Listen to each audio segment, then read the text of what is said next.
Bienvenue sur Méli-Mélo d'Info, le podcast du réseau des bibliothèques de la communauté de communes du Vexin normand.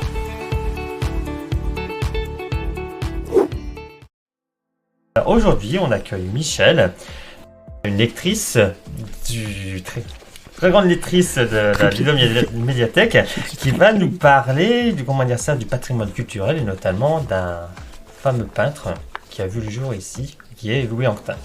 Alors, déjà, bonjour Michel, voilà. Bonjour Freddy. Alors, ma première petite question, qui est Louis Anquetin ? Voilà, alors moi j'avais un tout petit peu tiqué, j'ai dit comment parler de quelqu'un que l'on aime en 5 minutes. Bon, voilà. C'est compliqué, c'est vrai. Je vais tout de même essayer, tant je trouve injuste que l'on ne connaisse pas plus Louis Anquetin chez lui, chez nous autrement dit. Il est né à Étrépagny en 1861 et son père était boucher et très impliqué dans la vie de sa petite ville. Excellent cavalier, le papa donc, c'est lui qui mit très tôt son fils sur un cheval et qui contribua sans doute à son amour pour cet animal. Sa mère était une famille d'agriculteurs et qui fut adorée par son fils. Louis Anquetin, fils unique, ne manqua de rien dans sa jeunesse. Il le dit d'ailleurs qu'il était dans une famille admirable. Et très tôt, il a aimé dessiner et monter à cheval, ce qui se retrouva plus tard, comme je vous l'ai dit, dans ses peintures. Il fréquenta sans doute les petites écoles ici qui étaient tenues par des religieuses et il est parti, comme souvent les garçons qui voulaient faire un petit peu d'études, à 11 ans, au lycée Corneille, à Rouen. Alors, son palmarès fut moyen parce qu'il avait été un petit garçon avec plein de choses et d'un seul coup d'être enfermé, c'était pas possible. Lui être enfermé, c'était pas possible. Alors, à part peut-être des prix de dessin. Mais il a tout de même obtenu le baccalauréat, ce qui était quand même pas très courant à l'époque à Étrépagny. Et ses parents comprennent très vite qu'il ne reprendra pas le commerce et lui ont donné de quoi vivre à Paris et surtout de suivre de sérieuses études. À l'époque, on faisait ça dans ce qu'on appelait un atelier. Oui. Directement chez les peintres. Voilà. Alors Louis Anquetin arrive à Paris en 1880, donc vous voyez, il n'était pas vieux. Et il entre dans un atelier qui était de Bonnat d'abord et qui est devenu Cormon. Il est plus connu sous le nom de Cormon. Il y restera jusqu'en 1888 et c'est là où il a connu Van Gogh, Émile Bernard et Toulouse-Lautrec, qui devint son ami au point de venir parfois faire des séjours à Étrépagny. Mais oui, tout de même, Toulouse-Lautrec. C'est pas rien. Quand même. On proposa à Anquetin de reprendre cet atelier, mais lui ne se satisfaisait pas du tout des mouvements alors en vogue. Et ce sera comme ça toute sa vie. Il fréquenta les impressionnismes, le divisionnisme, le tenta aussi, et puis le cloisonnisme, et enfin les nabis. C'était, dit-on, un perpétuel insatisfait. C'est comme ça qu'on l'a qualifié.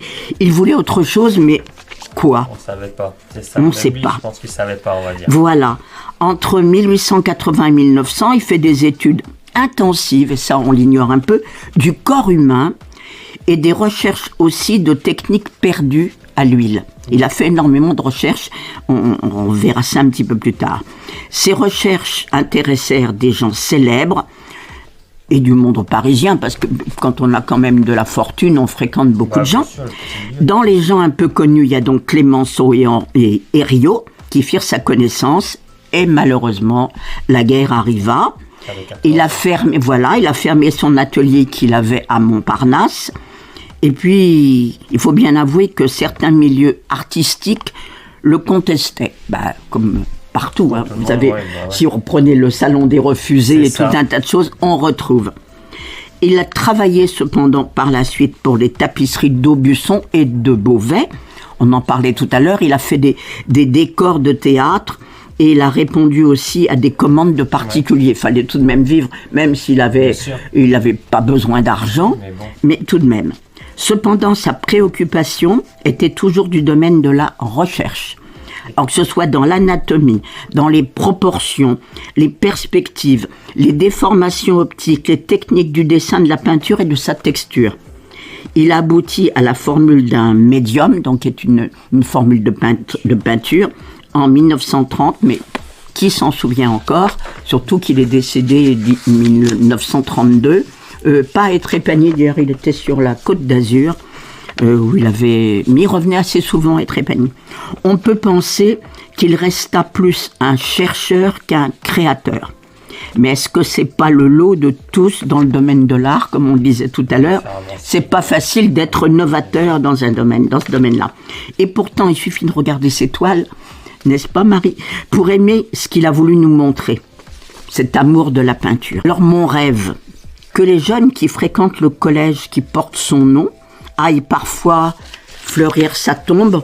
Pourquoi pas y déposer des dessins? Ah, ça serait pas mal. Des dessins de chevaux, particulièrement, on va dire. Peut-être. Ouais. Merci beaucoup pour cette présentation. Comment dire ça, maintenant, on va être incollable sur Louis Anquetin. Totalement. On n'est jamais incollable. On en redécouvre au fur et à mesure. Totalement. Mais c'est quand même alors moi qui ne suis pas sterpinassienne de naissance, je pense que c'est quand même superbe de se dire qu'on a eu quelqu'un et qui est trop méconnu. Oui, puis déjà, puis même on va pouvoir revoir un peu ses œuvres et surtout le découvrir parce que, comme tu l'expliquais, on sent qu'il a un peu voyagé dans différents mouvements. Et voilà. Et c'est superbe. Il y a des choses, au fur et à mesure qu'on regarde ces peintures, on se dit « Ah, c'est beau ». Voilà. Merci beaucoup.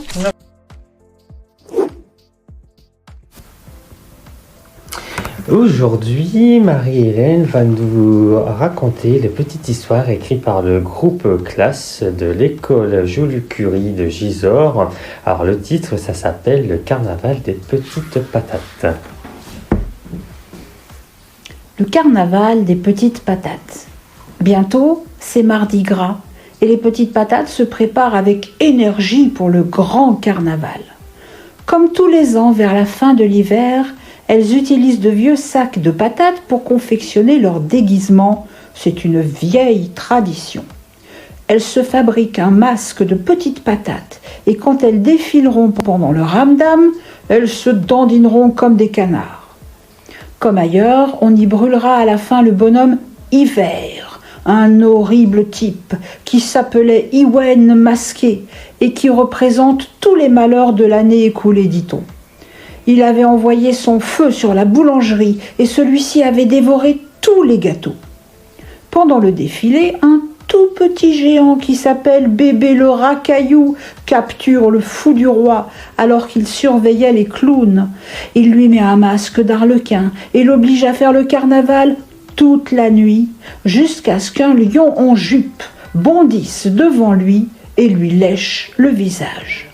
Le masque tombe et on reconnaît alors le fou qui prend la tête du grand cortège en dansant la samba. Le public est ravi, il applaudit et arrose de confettis à la fraise les petites patates.